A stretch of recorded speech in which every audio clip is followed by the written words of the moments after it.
So good afternoon, everybody. My name is Michael Darden. I'm with a company called DFM Data Corp, located in Atlanta, Georgia. I'm involved in the supply chain side of things. That's kind of my focus area, so I'm going to limit our conversation to that, but I'm going to try to connect it to the digital payments side. It's interesting that supply chain doesn't typically fall into the category of financial transactions, but everything that's moving has numerous transactions that are taking from that movement, and the cost of being able to engage in these transactions is all based off of uncertainty. The best opportunity to be able to move something from an origin to a destination, and the closest thing to what you think is going to happen, is when you plan for that transaction and you hire somebody to be able to move it from point A to point B. But you're taking some words, some inputs from those people that are wanting to be able to ship goods and to be able to move them to one of their customers. And the knowing of who that party is, the verifying of that party is done in a very rapid time frame. It's done with the emergency of a transaction that's taking place right now. Now, there's a slide that's here that's basically talking about the know what, the know who, the know where, the know when. We got to verify all of those elements in real time to be able to agree to a transaction on the front end so that it can be settled on the back end. And in the trucking industry, the logistics industry, people do all the work before they actually get paid.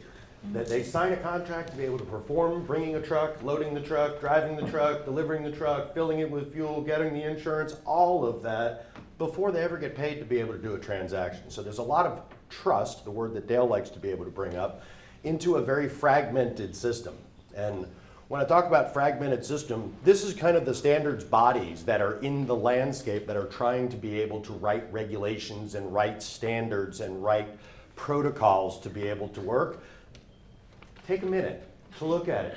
It's insane to think about the number of power organizations that are trying to write rules without paying attention to what the other standards bodies are doing. And what you end up with is a set of standards that say, I'm using UNCFAC standards, you're using NIST standards, you're using ISO standards, and all of us are compliant with standards. However, none of those standards are interoperable. And without there being some common identifiers, we end up with chaos in being able to try to be able to transact in a real-time basis. So the current state of our US and global system, and I'm going to kind of touch on both of them here, is that, frankly, when COVID came in, there were a lot of opportunities to change the way the freight business worked. It used to be that we had a relationship, a salesperson would come by with a pizza or with donuts, and then I'd give them a load. And then we'd get a tracking, and we'd have another meeting next week, and they may become a vendor, and we'd build that trusted relationship. But when COVID happened, everybody started to make a digital list of their orders and send that out to all of their shipping exchange providers, all of their brokers, all of their carriers, and the 20 loads that they're looking to move when they send it to 20 different locations doesn't look like 20 loads anymore. It now looks like 20 times 20, and that sits out in the ecosystem of these companies all looking at those loads going, let me go find a truck for it. There's only 20 loads. But when those 20 loads show up in every one of these marketplaces, it looks like 20 unique loads, and it's just literally not 20 unique loads. So when we looked at the standards for the world, ISO is typically involved, and everybody knows who ISO is to be able to determine international standards organization stuff. But here in the United States, we're more led by ANSI, the American National Standards Institute. The American National Standards Institute does lean on ISO, but also leans on NIST and leans on ASTM and leans on other standards development organizations to be able to try to bring together the rigor of how to be able to get to the rules of interoperability. I'll just kind of go off script for just a second here as we go outside of the US version of this. The global side of this is kind of connected to the Federal Maritime Commission.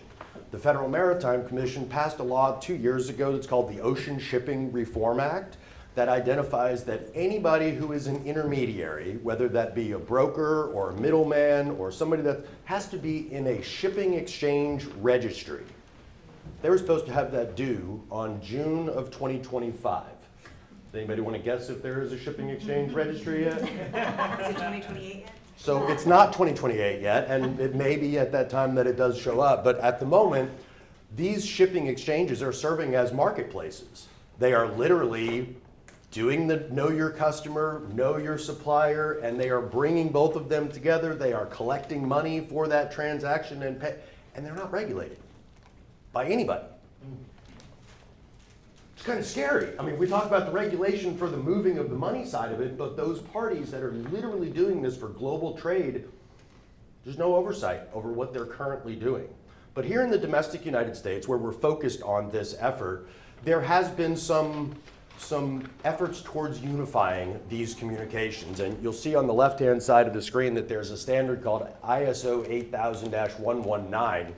And it goes together with the standards that are on the right side of the screen, the ASTM standards. Now, just have a quick story to be able to share on this. The ISO standards are run by technical committees. They're called TCs. And a TC is basically focused on one narrow scope of an area that they're looking to be able to work on. But as standards bodies have started to work together, they have created these things called JTCs, Joint Technical Committees.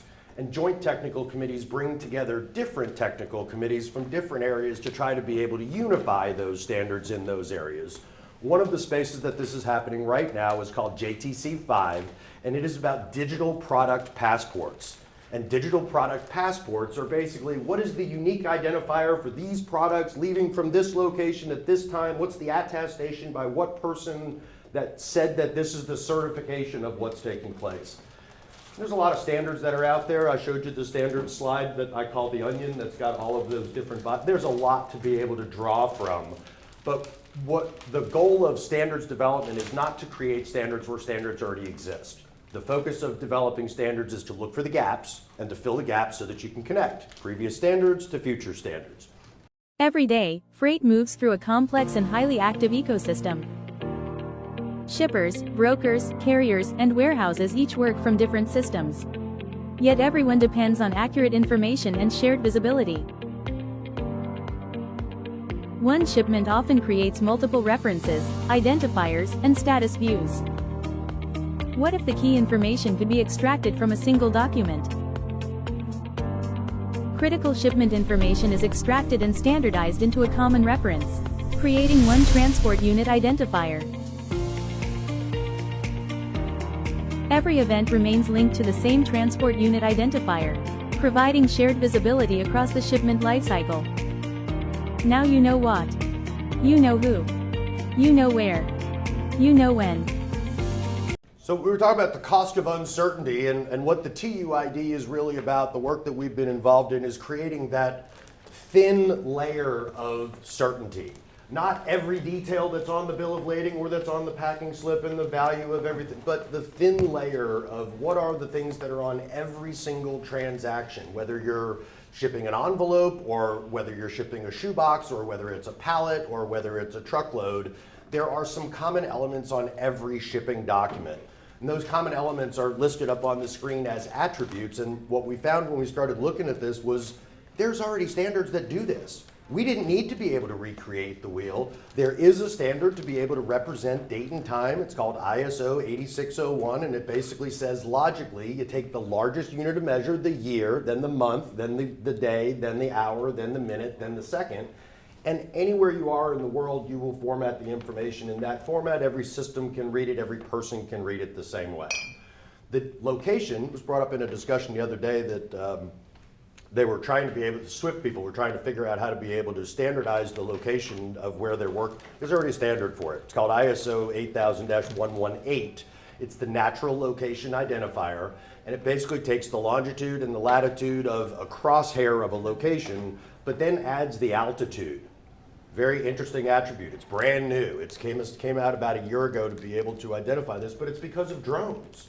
To be able to get drone delivery, if I gave you the address of this building, how would I deliver it to the person that's in this building? I would go to the mail room. That's the only place I could get to. Whereas the actual location is your GPS coordinate of where you're sitting right now and being on the second floor of this building. Much more precise than has previously been done in transactions. The location B is the destination, same sort of thing, but there's a sensor that you can basically set your phone on top of that pallet and it will grab that GPS coordinate of exactly where that pallet is to be able to be picked up, where it's to be delivered. So if you have a home delivery and you want it to be delivered to the back door, you can literally specify that this is the geolocation of where it is that you want it to go to. Entity organization, same sort of thing. There are many ways to be able to verify entities, but registries are a big part of that. Being able to have a registry that's verified, that's certified, that has history to it. It's great to be able to go look at the Secretary of State record and see that in April they renewed their Secretary of State authentication, but it's not good enough to be able to say, I'm counting on a financial transaction between these parties. And the shipment reference number, this is the most interesting part of this. Historically, this has been just a system-generated SAP number, Oracle number of what was generated from your system, and it's not globally unique. And because it's not globally unique, we end up with duplicates of identities, and systems don't deal with duplicates of identities very effectively. So just kind of take you to the standard side of this. When we talked about this TUID thing, it was about naming the product so that when you called it something, you knew exactly what it was. But there's a sequence of steps that every order goes through. It starts with I have something that needs to ship. I got a customer that wants to be able to have this. And now I know the origin and the destination. We call that a posted transaction. You'll see the number 200 right above that. That's where somebody says, I have something I need to move, but I don't know who's going to move it yet. The second stage that's underneath that or next to that is the pre-booked stage. That's when you find a qualifying carrier to be able to do this, but you haven't selected them yet. Booked is the commitment for that transaction. Delivered is when en route is when it leaves that location and heads towards its destination. Delivered is when it shows up. But this codification of these statuses combines with the TUID to be able to communicate literally just an identifier and the status, which is what's needed on 95% of the inquiries that are taking place, and we don't want to share this excess information along with it. So what we're proposing is that there is an opportunity to be able to use this ISO standard and the ASTM standards, combine the two pieces together that already reference each other, and use the existing bills of lading or purchase order documents that you have to codify a QR code that uses the actual information of these 5 attributes coded in an ISO standard to be able to say this is what this document looks like and how to communicate those statuses without sharing the information that you don't necessarily want to be able to have go along with that. So these standards have been written, been published in January. There's no audio coming on this, so I'm going to skip this part of it just because of the sake of time. But there's a multimodal movement that takes place when you go from truck to rail and rail to back to truck and then truck up. The TUID actually supports the nesting of a parent ID from the origin to the destination, then each leg of that journey being able to be collected with an individual TUID that references the parent TUID and gives you this overarching, where did the custody and control begin and end for each one of those movements. In the contract world today, it's very fuzzy. What happens, when that happens, when the time frame is, and a lot of times that's where damage takes place, that's where loss takes place, it's where theft takes place, and it's where fraud comes in. So long story short, the federal government is now getting involved here also. They wanted a registry. So they made a registry that's called MODIS. MODIS took the place of several tools from the FMCSA that basically makes every company have a record that they have to go to login.gov to be able to claim their record and then utilize that identity to be able to build on their trust and verify. And the big picture is this is not going to get solved by further fragmentation. We have to find some common denominators to be able to communicate with each other.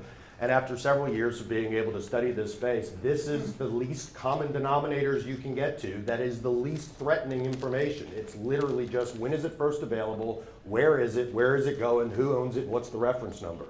And those 5 pieces can be produced open source by anybody to say, I've gone through a rigorous process of knowing what's expected for this shipment, and that's why I'm providing it to you as a service provider to be able to deliver. Long story short, this brings you down to the place of settlement. After the transaction is over, there is an accountability of what happens, and the stable coin and physical connection of the transaction, the parties that did it, the micro settlements that can only happen if we have accurate information that's understood the same way as it was presented, which is actually the definition of interoperability. The last phrase I'll bring up here is I have a report that was done last year. I mentioned the Ocean Shipping Reform Act from the Federal Maritime Commission. They actually released 200 terms. And those 200 terms were, these are the terms we're going to use to be able to make regulations. And when I saw it inside of ASTM, I'm the chairman of the F4901 Committee on Terminology, and I said, this is great. There's 200 terms that we're going to have used in regulation. We're going to know what this is. Let me just see what this looks like with other dictionaries. And we pulled up 7 other dictionaries from other sources and did a comparison. It was an 11% match on the terminology and definitions. 11% on the basic understanding of the meaning of the terms that are defined in each one of these contracts. We have to solve those problems before we can solve how to settle transactions digitally. That's the end of my presentation. Thank you.